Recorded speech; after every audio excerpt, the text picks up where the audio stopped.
Hello guys, मैं मुकेश फिर से आपका स्वागत करता हूँ अपने यूट्यूब चैनल जुपिटर क्लासेस पे। सो गाइस, मैथ्स के कुछ क्वेश्चंस लेकर आए हुए हैं, तो आप भी इन क्वेश्चंस को पहले खुद अटैम्प्ट कर दीजिएगा और कमेंट बॉक्स में अपने आंसर लिख दीजिएगा। तो ये क्वेश्चन जो रहेंगे, ये जो पर्टिकुलरली जो 4th क्लास एग्ज़ाम है उस पर रहेंगे, जो 27, 28 और 1 मार्च को कंडक्ट होने को जा रहा है एग्ज़ाम। तो बाकी JK SSB जो एग्ज़ाम हैं उनके लिए भी ये क्वेश्चन जो हैं वो इम्पोर्टेंट रहेंगे। तो पहला क्वेश्चन करते हैं guys. The sum of the two numbers is 60 and their difference is 6। What is the ratio of the two numbers. देखिए, हमने रेशियो फाइंड करना है दो नंबर्स का। तो यहाँ पे दो नंबर का जो सम है वो आपके पास 60 है। सपोज करते हैं गाइज, वो आपके पास दो नंबर कौन से हैं, x plus Y is equal to 60, और डिफरेंस, और इन नंबर का आपके पास डिफरेंस भी गिवन है, वो कितना है गाइज, 6 है। तो हमने क्या करना है, इन दो नंबर्स को फाइंड करना और उनका रेशो बताना है। अब देखिए, यहाँ पे प्लस है, यहाँ पे माइनस है, तो मैं क्या कर देता हूँ, प्लस माइनस को कैंसिल कर देता हूँ, मैं इसको ऐड करता हूँ। एक्स और एक्स आपके पास क्या हो जाता है गाइस, 2x, और 66 प्लस 6 आपके पास कितना जाता है, 66। तो x की वैल्यू यहाँ आपके पास क्या आएगी गाइस, 2 1 ज़र 2, 33 2 ज़र आपके पास कितना होता है 66, और x की वैल्यू आपके पास कितनी आ जाती है गाइस, 33। अब देखिए गाइस, यहाँ पे क्या होगा, x आपके पास निकल गया। अब हमने y की वैल्यू को भी कैलकुलेट करना है।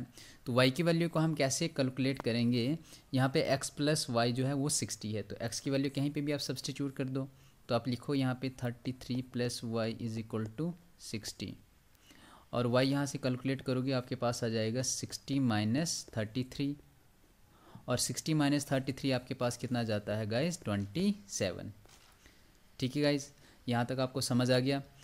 अब यहाँ पे हमने क्या करना है, रेशो बताना है। ठीक है, अब देखिए, x की वैल्यू 33 है, y की वैल्यू आपके पास 27 है। x की वैल्यू आपके पास 33 थी और y की वैल्यू आपके पास 27 थी। हमने क्या फाइंड करना है, इन दो नंबर का रेशियो। देखिए, रेशियो क्या होता है गाइज, आपके पास ये दो क्वांटिटीज़ का कंपैरिजन होता है आपस में। तो 33 और 27 का हम कंपैरिजन करते हैं। तो देखिए, ये ऐसे दो नंबर आ गए जिनका अगर आप सम करोगे वो आपके पास कितना आ रहा है, 60। देखिए, 33 और 27 आपके पास क्या है, 60 आता है इनका सम, और इनका डिफरेंस अगर आप करोगे तो वो आपके पास 6 आ जाता है। बट आपने रेशियो में देखना है, इनको कंपेयर करना है। तो इनको पहले आप क्या करोगे गाइज, जैसे अगर इनके हम फैक्टर्स देखें, 3 जो है इसका कॉमन फैक्टर आ रहा है, उससे हम इसको डिवाइड कर देते हैं। 9 3 ज़र 27, 11 3 ज़र 33। तो यहाँ पे आपके पास क्या रेशियो आ रहा है, 11:9। तो राइट ऑप्शन आपके पास यहाँ पे क्या आता था गाइज, ऑप्शन सी। तो ऑप्शन सी जो है इस पर्टिकुलर क्वेश्चन के लिए राइट आंसर रहेगा। होप गाइज क्वेश्चन आपको समझ आ गया होगा। नेक्स्ट क्वेश्चन करते हैं guys. The ratio of the radius of two circle is 2:5। Find the ratio of their areas. तो हमने उनके एरिया का रेशियो फाइंड करना है। रेडियस जो है सर्कल का वो आपके पास रेशियो में गिवन है। तो देखिए, इस रेशियो जो आपके पास वैल्यू होती है वो एग्जैक्ट वैल्यू नहीं होती है। जैसे 2:5 है, तो ये आपके पास लीस्ट वैल्यू होती है जब हम फैक्टराइज करते हैं किसी टर्म को। तो जैसे अगर हम यहाँ पे इस 2:5 को हम ऐसे भी लिख सकते हैं, 10/25। तो ये दोनों आपके पास कौन से रेशियो आ जाते हैं, इक्वलेंट रेशियो हैं। तो रेशियो जो होती है लीस्ट वैल्यू होती है जब हम डिवाइड करते हैं। अब देख गाइज, यहाँ पे आपके पास क्या है, दो सर्कल है और हमने उनके एरिया का रेशियो बताना है, और रेडियस आपके पास गिवन है। तो देखिए, एरिया ऑफ ए सर्कल आपके पास क्या होता है guys, formula pi R square. तो पाई आर स्क्वायर, यहाँ पे रेडियस आपके पास दो सर्कल है और दो सर्कल का रेडियस आपके पास डिफरेंट होगा। पाई आपके पास कांस्टेंट है जिसकी वैल्यू 22/7 फिक्स होती है। तो दो रेडियस होंगे, पाई आर 1 स्क्वायर, हमने रेशियो फाइंड करना है। तो पाई आर 2 स्क्वायर मैं लिख लेता हूँ। ठीक है, पाई और पाई यहाँ से आपके पास क्या हो जाएगा, कैंसिल हो जाएगा। तो R1 का स्क्वायर, R1 यहाँ पे आपके पास क्या है 2, तो 2 का स्क्वायर आ जाएगा, डिवाइडेड बाई यहाँ पे आपके पास क्या है 5। तो रेडियस 2 का आपके पास क्या आ जाएगा स्क्वायर, 5 का स्क्वायर। तो ये देखिए आपके पास यहाँ पे क्या आ जाएगा, 2 2 ज़र 4 और 5 5 ज़र 25। तो ये आपके पास ऑप्शन कहाँ पे आ रहा है गाइज, ऑप्शन डी। तो देखिए, यहाँ पे आपके पास क्या 4 डिवाइडेड बाई 25 का आप लिख सकते हो 4:25। तो डी ऑप्शन इसका राइट आंसर आ जाता है गाइज। ठीक है, तो ये आपके पास क्या है, एक सर्कल के एरिया का रेशियो है। नेक्स्ट क्वेश्चन करते हैं गाइज। परसेंटेज वाला है। तो देखिए यहाँ पे आपके पास 20% of 120 minus 50% of 10 is equal to what. तो 20% आपके पास किसके बराबर होता है गाइज, 1/5 के बराबर होता है। अगर आप इसको सॉल्व करें 20% का मतलब होता है गाइज 1/100। तो 0 से 0 कैंसिल, 2 1 ज़ा 2, 5 2 ज़ा 10, तो आपके पास कितना जाता है गाइज 1/5।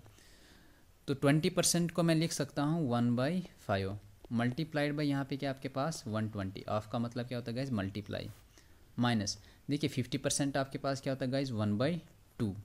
50% जैसा हम बोलते हैं 50-50, तो मीन्स वो हाफ होता है, तो 1/2 आपके पास क्या आ जाता है, हाफ आ जाता है। अगर आप करोगे 50% बाई 100, 0 से 0 कैंसिल, 5 1 ज़ा 5, 5 2 ज़ा 10 होता है, तो 1/2 हम इसको लिख सकते हैं।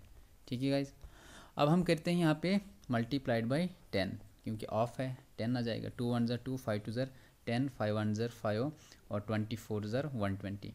देखिए यहाँ पे आपके पास आ रहा है 24 माइनस आपके पास यहाँ पे क्या आ रहा है, ये 5 है गाइज आपके पास। तो 24 माइनस 5 आपके पास कितना आ जाता है 19। तो यहाँ पे ऑप्शन में देखिए आपके पास कौन सा आंसर आ रहा है, ऑप्शन बी आंसर आपके पास यहाँ पे आ रहा है। तो गाइज आप वीडियो को पॉज कर सकते हो और कमेंट बॉक्स में अपना आंसर जो है वो मुझे बता सकते हो। नेक्स्ट क्वेश्चन है गाइज, बताता है students marks were wrongly entered as 83 instead of 63।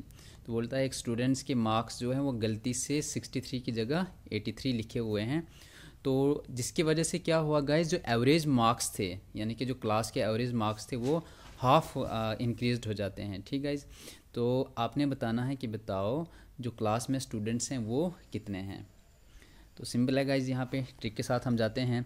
तो देखिए 83 और 63, यानी कि 63 की जगह हमने 83 लिखा, तो टोटल मार्क्स में जो इंक्रीज़ हुआ वो हमने कितने मार्क्स इंक्रीज़ किए गाइज 23, क्योंकि 83 और 63 का अगर हम डिफरेंस देखें तो वो आपके पास कितना जाता है 20 आ जाता है। इतने मार्क्स हमने जो है गलती से एक्स्ट्रा लिख दिए हैं, तो ये आपके पास किसके बराबर आ जाता है, बोलता है जिसकी वजह से जो एवरेज मार्क्स थे क्लास के। तो देखिए हम लेट करते हैं कि जो एवरेज मार्क्स थे क्लास के वो कितने थे, एक्स थे। तो एवरेज मार्क्स थे क्लास के, बोलता है गॉट इंक्रीज्ड बाय हाफ। तो वो एवरेज जो थी, तो जब 63 की जगह हमने 83 लिखा तो उसकी एवरेज जो है वो हाफ हो जाती है। तो जो टोटल एवरेज थी वो एक्स थी, तो जब आपके पास रॉन्गली एंटर कर दिया 63 की जगह 83, तो वो हाफ एवरेज उसकी इंक्रीज़ हो जाती है। तो हमने बताना, बताओ नंबर ऑफ़ स्टूडेंट जो है वो क्लास में कितने हैं। तो देखिए एक्स आपके पास एवरेज है, तो ये आपके पास यहाँ पे क्या है, यानी एवरेज जो होती है वो क्या होती है आपके पास sum of observation divide by total number of observation. तो एक्स आपके पास यहाँ पे क्या है स्टूडेंट्स हैं। तो देखिए एक्स की वैल्यू को आप कैसे कैलकुलेट करोगे, 220 को मल्टीप्लाई हो जाएगा और यहाँ पे क्या बन जाएगा 40, क्योंकि जब मल्टीप्लाई इक्वल टू में हमने टर्म्स को चेंज करना होता है, मल्टीप्लाई डिवीजन में होता है और डिवीजन मल्टीप्लाई में हो जाता है, एडिशन सब्ट्रैक्शन होता है, सब्ट्रैक्शन एडिशन में हो जाता है। यहाँ पे 2 डिवीजन में इक्वल टू की साइड मल्टीप्लिकेशन में चला जाएगा। तो आपके पास एक क्लास में कितने स्टूडेंट्स आएंगे 40। तो इसका राइट ऑप्शन आपके पास यहाँ पे क्या आएगा guys, option C. Next question है गाइज आपके सामने, a 20 metre long train crosses a platform double its length in 36 seconds. बोलता है आपके पास एक ट्रेन है, सपोज करते हैं आपके पास एक ट्रेन है और ये आपके पास क्या है गाइज एक प्लेटफॉर्म है। बोलता है ये ट्रेन जो है इसकी जो लेंथ है वो कितनी है गाइज आपके पास 200 मीटर है, और बोलता है ये इस प्लेटफॉर्म को क्रॉस कर रहा है और इस प्लेटफॉर्म की जो लेंथ है वो इस ट्रेन से डबल है। अगर इसके आपके पास 200 मीटर लेंथ है तो इसकी आपके पास कितनी हो जाएगी 400, क्योंकि प्लेटफॉर्म जो है ट्रेन से 200 जो है वो डबल है, तो 200 का डबल 400 आ जाता है। तो हमने कैलकुलेट करना है कि स्पीड ऑफ दी ट्रेन क्या होती है। तो देखिए स्पीड आपके पास क्या होती है गाइज, डिस्टेंस अपॉन टाइम। ठीक है, तो टाइम आपके पास यहाँ पे दिया हुआ है 36 सेकेंड्स। बोलता है लेकिन जब ये इस प्लेटफॉर्म को क्रॉस कर रहा होता है, तो देखिए जब यहाँ पे ये प्लेटफॉर्म का एंड पॉइंट्स हैं, बोलते जब ये ट्रेन यहाँ से पास होगी, जैसे यहाँ पे हो जाएगी तो प्लेटफॉर्म का जो लेंथ है वो काउंट होना स्टार्ट हो जाएगा। अब देखिए यहाँ तक जब ये पहुँचेगी, जब यहाँ ये छोड़ जाएगी, तो देखिए ट्रेन का ये वाला पोर्शन जो है ये यहाँ तक रहेगा। ठीक है गाइज, और जब तक ये पूरी ट्रेन पास नहीं हो जाएगी, जब तक ये पूरी ट्रेन जो है वो पास नहीं हो जाएगी तब तक प्लेटफॉर्म जो है वो क्रॉस नहीं हो पाएगा। तो इट मीन्स इस ट्रेन को जो है जो अपना डिस्टेंस है 200 मीटर वो भी इसको ट्रैवल करना पड़ रहा है। यहाँ पे तो क्रॉस कर रही थी इस पॉइंट पे, लेकिन 200 मीटर जो थी ट्रेन अभी पीछे भी बच रही थी। तो जब तक ये पूरी कंप्लीट ना करे तो हमारे पास तब तक प्लेटफॉर्म कंप्लीट नहीं होगा। तो 200 मीटर जो ये अपना जो डिस्टेंस है उसको भी जो इसकी लेंथ है उस डिस्टेंस को भी इसे ट्रैवल करना पड़ रहा है। तो टोटल आपके पास कितना जाएगा, 400 तो प्लेटफॉर्म है, 200 इसकी अपनी लेंथ है, तो टोटल लेंथ आपके पास कितनी हो जाएगी गाइज, 600। टोटल लेंथ कितनी हो जाएगी, 600 डिवाइडेड बाय, और कितने टाइम में वो निकाल रही गाइज, 36 सेकेंड में उस प्लेटफॉर्म को क्रॉस कर रही है ट्रेन। तो आपको क्या निकालनी थी गाइज, स्पीड निकालनी थी। स्पीड किसके बराबर होता है, डिस्टेंस आपके पास 600 मीटर आ जाता है और 36 सेकेंड्स आ जाते हैं। अब देखिए आपको यहाँ पे बोला है कि आपने किलोमीटर पर आवर में निकालनी है, तो किलोमीटर में आप कैसे चेंज करोगे, आप मीटर को किलोमीटर में चेंज कर लो। तो आपको पता है कि 1000 आपके पास जो मीटर होते हैं वो आपके पास 1 किलोमीटर बनाता है, तो आप लिख सकते हो 1 किलोमीटर जो होता है वो 1000 मीटर के बराबर होता है, और 1 मीटर जो होगा आपके पास किसके बराबर होगा, 1/1000 मीटर के बराबर होता है। तो ये वैल्यू सब्सटीट्यूट करके भी आप यहाँ पे किलोमीटर पर आवर में निकाल सकते हो। या सेकंड जो होते हैं, आपको पता है कि गाइज 1 सेकंड जो होता है 1/60 आवर के बराबर होता है, 60 आवर के बराबर होता है, सॉरी गाइज 1 मिनट होता है 1 आवर 60 आवर के बराबर। और अगेन आपके पास 1 सेकंड जो होगा वो किसके बराबर होगा, 1/60 मिनट के बराबर। तो ये आपके पास टोटल कितना बन जाएगा, यानी कि 1 सेकंड जो होगा वो आपके पास आ जाएगा 1/3600 आवर के बराबर आ जाएगा। ठीक है गाइज, लेकिन इसका एक शॉर्ट ट्रिक मैं आपको बताना चाहूँगा गाइज यहाँ पे। वो क्या है, डिस्टेंस आपके पास कितना है 600 डिवाइड बाई कितने सेकंड्स लगा रहे हैं 36 सेकंड्स।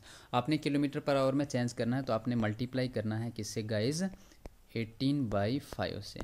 ठीक है, तो 18/5 से जब आप मल्टीप्लाई कर रहे होंगे तो वो आपके पास किस में कन्वर्ट हो जाएगा, जो मीटर पर सेकंड यूनिट होगा वो किलोमीटर पर आवर में चेंज हो जाएगा। जैसे 18 1 ज़र 18, 18 2 ज़र आपके पास 36 हो जाता है, 2 1 ज़र 2, 300 2 ज़र 600 हो जाएगा, 5 1 ज़र 5, तो 65 ज़र आपके पास कितना जाता है 300। तो 60 यहाँ पे आपके पास क्या आ जाएगी, किलोमीटर पर आवर स्पीड आ जाएगी। तो 60 ऑप्शन यहाँ पे आपके पास कहाँ, ऑप्शन ए में। सो ये आपके पास इसके लिए राइट आंसर हो जाएगा गाइस। ठीक है, तो जब देखिएगा अगर आपके पास यहाँ पे किलोमीटर पर आवर होगा, अगर आपको बोला जाएगा कि उसको मीटर पर सेकंड में चेंज करो, तो उस वक्त आप क्या करोगे, उस वक्त आप 5/100 करोगे। ठीक है गाइज, नेक्स्ट क्वेश्चन करते हैं। The average of first 5 multiples of 3 is. तो देखिए जितने भी पहले 3 के मल्टीपल्स हैं 5, आपने उनका एवरेज कैलकुलेट करना है। तो बहुत ही सिंपल क्वेश्चन है गाइज, इस क्वेश्चन को आप खुद करोगे, वीडियो को पॉज करके इसका आंसर आप मुझे खुद बताओगे। अब देखिए मैं आपको आंसर बताता हूँ। मल्टीपल जो है 3 के वो आपके पास कितने होने चाहिए, 5। तो 3 के मल्टीपल्स आपके पास कौन होते हैं, एक तो खुद 3 आ जाएगा, प्लस दूसरा 6 आ जाएगा, फिर आपके पास 9 भी है, उसके बाद आपके पास 12 भी है, और उसके बाद आपके पास 15 भी है। तो इनका आपने एवरेज बताना। तो एवरेज आपके पास क्या होता है guys, sum of observation divide by total number of observation. तो कितनी ऑब्जर्वेशन है, 1 2 3 4 5 डिवाइडेड बाई 5 में लिख लेता हूँ। अब जब इनको आप ऐड कर रहे होंगे तो आपके पास ये कितना बन जाएगा, 27 45 बन जाता है इसका सम। तो ये आपके पास क्या आ जाएगा, 45/5। सो 5 1 ज़र 5, 9 5 ज़र 45। तो इसका आंसर आपके पास क्या जाएगा, ऑप्शन बी, दैट इज़ 9। तो एवरेज जो होता है पहले फर्स्ट मल्टीपल ऑफ 3 का क्या है, 9 है। नेक्स्ट क्वेश्चन करते हैं guys. The surface area of a cube is 150 metre square, the length of its diagonal is. तो आपके पास एक क्यूब है। देखिए क्यूब आपके पास क्या होता है, एक 3 डायमेंशनल फिगर होती है आपके पास, और जिसकी हर एक साइड जो है वो इक्वल होती है। तो सरफेस एरिया जो होता है क्यूब का किसके बराबर होता है, 6a square is equal to 150। अब देखिए इसकी 6 साइड्स होती हैं, जो 6 एजेस होती हैं, इसलिए हम इसको 6 लिखते हैं। तो ए स्क्वायर अगर आप कैलकुलेट करोगे तो आपके पास कितना जाएगा, देखिए 150 डिवाइडेड बाई 6 आप करोगे तो ये आपके पास कितना जाता है गाइज, जब इसको आप कैंसिल कर रहे होंगे एक 25 आ जाता है आपके पास। तो ए स्क्वायर कितना आ जाता है गाइज आपके पास, 25। अब देखिए ए की वैल्यू स्क्वायर यहाँ पे क्या बन जाएगा गाइज, आपके पास स्क्वायर रूट बन जाएगा। तो 25 का स्क्वायर रूट आपके पास क्या होता है, 5। तो अगर हम यहाँ से निकालें तो ए की वैल्यू आपके पास क्या आ जाएगी गाइज, 5 आ जाएगी। तो मैं लिख सकता हूँ ए इज़ इक्वल टू 5। तो अब हमने कैलकुलेट क्या करना है गाइज, उस क्यूब का जो डायगोनल है उसकी लेंथ हमने कैलकुलेट करनी है। तो देखिए ए आपके पास आ गया 5, तो लेंथ ऑफ अ डायगोनल, तो जो डायगोनल लेंथ होती है क्यूब की वो आपके पास किसके बराबर होती है, √3 इंटू ए। तो ये आपके पास क्या होती है, डायगोनल की लेंथ होती है। तो सिंपल है, L is equal to side है, क्यूब की जो साइड है वो आपके पास क्या है 5 इंटू √3। तो 5 इंटू √3 आपके पास जो है ऑप्शन ए में आ रहा है। So this is the right answer for this question. आपके फॉर्मूलेज भी याद रखने गाइस, क्योंकि फॉर्मूले के बिना कुछ क्वेश्चन ऐसे होते हैं जिनमें फॉर्मूलेज यूज़ होते हैं। तो ज्योमेट्री में मैक्सिमम फॉर्मूले आपको याद रखने हैं। नेक्स्ट क्वेश्चन करते हैं guys. The area of a square field is 576 kilometre per square. How long will it take for a horse to run around at the speed of 12 kilometre per hour. तो आपके पास guys एक square है, suppose करते हैं ये आपके पास एक स्क्वायर है, इसका एरिया आपके पास गिवन है और बोलता है एक हॉर्स है जो इसके अराउंड जो है वो रन कर रहा है at the speed of 12 kilometre per hour. तो 12 किलोमीटर पर आवर की स्पीड से चल रहा है। तो हमने क्या निकालना गाइज, अगर यहाँ से चल रहा है तो हमने इसका क्या निकालना, पेरीमीटर निकालना है। तो पेरीमीटर आपके पास देखिए कैसे निकालते हैं। पेरीमीटर के लिए पहले आपको साइड की ज़रूरत होगी। तो साइड की ज़रूरत आपको कहाँ से मिलेगी, हमें पता है कि एरिया ऑफ स्क्वायर जो होता है वो किसके बराबर होता है, साइड का स्क्वायर। साइड इसके हम लेट कर लेते हैं ए। तो ए का स्क्वायर आपके पास कितना जाएगा इस 576। तो देखिए 576 जो है वो किसका स्क्वायर आता है आपके पास 24 का, क्योंकि 576 का स्क्वायर रूट आप करोगे तो वो कितना आ जाता है 24। अब देखिए ये आपके पास आ गया साइड का स्क्वायर। तो आपके पास साइड निकल गई 24, ठीक है गाइज। तो ये आपके पास यहाँ पे कितना आ रहा है 24। तो यह भी 24, ये भी 24, ये भी 24। पेरीमीटर आपके पास क्या होता है, सम ऑफ ऑल साइड्स। तो ये भी 24 है, ये भी 24 है, ये भी 24 है, ये भी 24 है। तो ये आपके पास कितना आ जाता है गाइस, टोटल 96 आ जाता है। यहाँ पे मैं करता हूँ गाइस, यानी कि पेरीमीटर जो होता है स्क्वायर का वो आप किसके बराबर होता है 4a के बराबर। 4 इंटू ए आपके पास कितना आ रहा है 24। साइड जो आ रही स्क्वायर की 24 है, इसको जो मल्टीप्लाई कर रहे होंगे ये आपके पास कितना बनता है गाइस 96 है। और आपको क्या बोला है, ये टोटल डिस्टेंस आ गया इतने आपके पास किलोमीटर, 96 किलोमीटर जो है वो पेरीमीटर आ रहा है एक स्क्वायर का। आपको बोला है स्पीड कैलकुलेट करने के लिए। तो स्पीड आपके पास किसके बराबर होता है, डिस्टेंस अपॉन टाइम। तो 96 किलोमीटर जो है वो इसका डिस्टेंस है और टाइम आपके पास जो है वो गिवन है हाउ लॉन्ग। तो हमें टाइम कैलकुलेट करना है। स्पीड आपके पास गिवन है तो हमें टाइम कैलकुलेट करना है। तो स्पीड आपके पास जो है कितनी है 12 किलोमीटर पर आवर। तो मैं यहाँ पे क्या लिखता हूँ गाइस 12 लिख सकता हूँ। तो देखिए टाइम आपने कैलकुलेट करना है तो यहाँ पे टाइम आपके पास जो होगा वो कितना होगा 96/12 आ जाएगा आपके पास, ठीक है गाइस। और 12 1 ज़ा 12, तो 12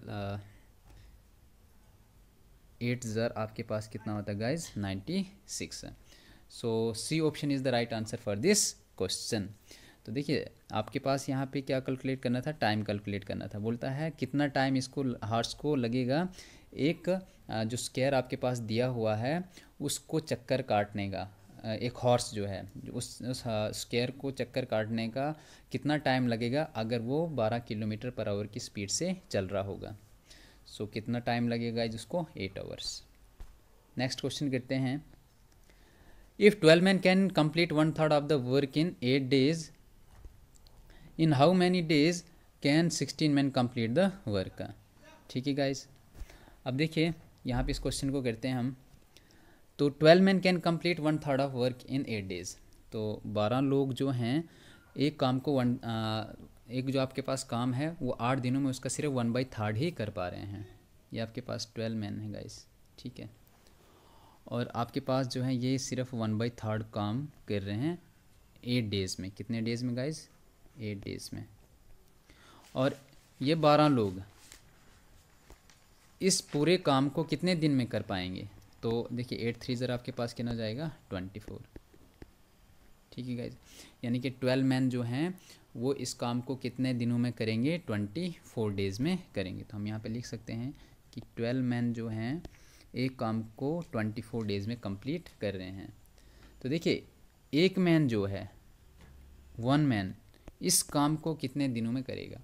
तो देखिए अगर 12 लोगों को अगर 24 दिन लग रहे हैं तो एक इंसान को कितना लगेगा टाइम, हम इसको इसके साथ मल्टीप्लाई कर देंगे, ठीक है। तो 24 को जब हम 12 के साथ मल्टीप्लाई करेंगे तो आपके पास क्या जाएगा गाइज 288 डेज़ लगेंगे। ये आपके पास सिर्फ एक मैन को आपके पास लगेगा। ठीक गाइज, अब देखिए आपको कैलकुलेट करना है कि 16 मैन को कितने लगेंगे। तो अगर एक मैन को लग रहे हैं आपके पास कितने 288 डेज़, तो 16 मैन को कितने डेज़ लगेंगे। तो हम क्या करेंगे गाइज, यहाँ पे डिवाइडेड बाय 16 कर देंगे। ठीक है, तो देखिए 16 डेज़ को आपके पास कितने टाइम लगेंगे, 16 1 16 16 18 ज़रा आपके पास कितना आ जाता है 288। सो इसका ऑप्शन ए आपके पास क्या आ जाता है गाइज, राइट आंसर आ जाता है। तो 16 मैन को जो हैं इस काम को कंप्लीट करने के लिए 18 डेज़ लगेंगे। ठीक है, अब देखिए यहाँ पे क्या है, अब खुद भी आप लॉजिक लगा सकते हो कि अगर 12 लोगों को एक काम करने में 24 डेज़ लगेंगे, तो अगर जब ज़्यादा लोग आएंगे तो कम दिन लगेंगे। तो देखिए पहले 12 थे, 12 को 24 दिन लग रहे थे, जब 16 लोग आए तो तब 18 ही दिन लगे। तो ज़्यादा से ज़्यादा लोग आएंगे तो कम से कम दिन एक काम को कंप्लीट करने में लगेंगे। लास्ट क्वेश्चन करते हैं guys. Batsman make a score of 87 run in the 17th inning and this increases his average by 3, find his average after 17th inning. तो बोलता है जब कोई बैट्समैन अपनी 17वीं इनिंग खेल रहा है तो अपनी एवरेज जो है वो 3 इंक्रीज़ कर रहा है। तो मैं यहाँ पे क्या करता हूँ गाइज, जो उसकी 16th इनिंग थी तो उन इनिंग में उसकी जो एवरेज रही होगी वो एक्स एवरेज रही होगी गाइज। ठीक है, तो उसका टोटल स्कोर जो होता है वो कितना होता है गाइज, जब हम इसको इसके साथ मल्टीप्लाई करते हैं तो उसका क्या आ जाता है गाइज, टोटल स्कोर आ जाएगा।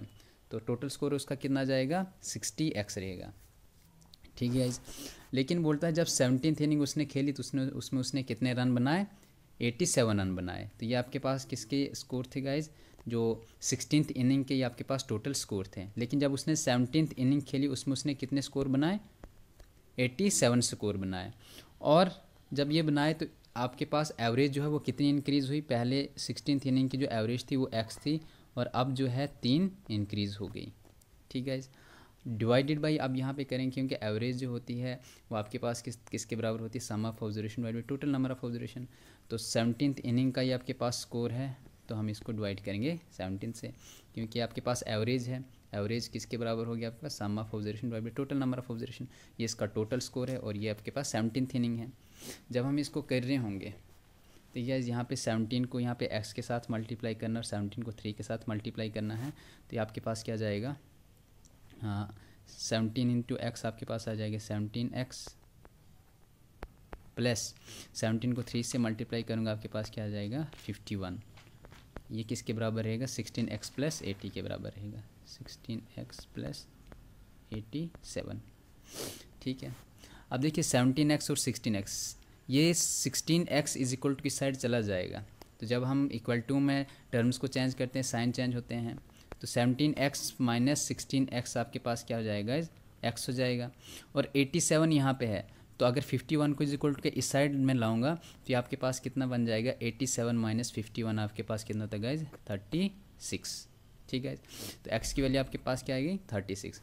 तो ये आपके पास जो है राइट आंसर नहीं होगा गाइज, क्योंकि कभी कभी क्या करते हैं जब हम कोई वैल्यू कैलकुलेट करते हैं हमारे पास ऑप्शन में से वो वैल्यू मैच कर देती है और हम उसको आंसर टिक मार देते हैं, लेकिन वो हमारे पास राइट आंसर नहीं होता, वो गलत होता है। क्वेश्चन आपको पूछा गया कि एवरेज आपने निकालनी है 17th इनिंग की, तो 17th इनिंग की एवरेज क्या है, ये है आपके पास 16th इनिंग थी ये उसकी एवरेज आ गई कि 36 थी। तो देखिए 17th इनिंग की जो एवरेज होगी वो कितनी होगी, वो है x प्लस 3। तो 36 में से 3 ऐड कर दो आपके पास कितना जाएगा 39। सो ये आपके पास राइट आंसर आ जाएगा इस क्वेश्चन का। तो गाइज़ ये थे आज के हमारे 10 क्वेश्चन, और अगर आपने इस सेशन को एंजॉय किया गाइज़ तो लाइक कमेंट शेयर ज़रूर कर दीजिएगा और कमेंट बॉक्स में अपना फीडबैक दीजिएगा कि सर हमारे लिए ऐसे ही नेक्स्ट वीडियोस भी लेकर आएँ। तो मैं फिर आपके लिए जो है दूसरे MCQs भी लेकर आऊँगा मैथ्स के, वो भी आपको इसी तरीके से सॉल्व कराऊँगा, कुछ शॉर्ट ट्रिक्स से और कुछ जनरलाइज्ड मेथड से। तो होप गाइज़ वीडियो आपको अच्छी लगी होगी। Thanks for watching this, have a nice day head.